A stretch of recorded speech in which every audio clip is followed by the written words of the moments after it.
ছোট্ট বন্ধুরা, আমার আজকের গল্পটির নাম হচ্ছে বোকা ছাগল ও চালাক শিয়ালের গল্প।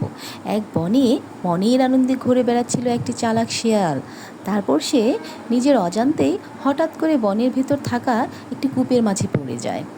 সে অনেক চেষ্টা করেও কূপের বাহিরে আর আসতে পারে না।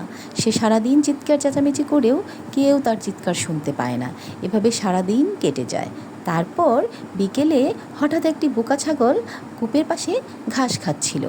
তখন ছাগলকে দেখে শিয়াল একটি ফোন দিয়ে আটলো। সে মনের সুখে কূপের ভিতর গাইতে লাগলো।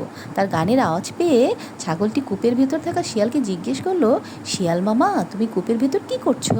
শিয়াল তখন চালাকি করে বলল, আমি মনের আনন্দে সাঁতার কাটছি। কি শান্তির পানি, কত আরাম! তুমি কি চাও আমার সাথে সাঁতার কাটতে? আসো, আমরা দুইজন একসাথে আনন্দ করি। বোকা চালাক শিয়ালের কথা শুনে বোকা ছাগলটি এক দণ্ডও না ভেবে লাফিয়ে পড়লো কূপের ভিতর। অমনি চালাক শিয়াল ছাগলের মাথায় পা দিয়ে কূপের বাহিরে বেরিয়ে আসলো। তারপর ছাগল বলল, আমাকেও নাও কূপের বাহিরে। কিন্তু তখন ছাগল বলল, তুমি কূপেই মরো। বন্ধুরা, এই গল্প থেকে আমরা কি শিখলাম?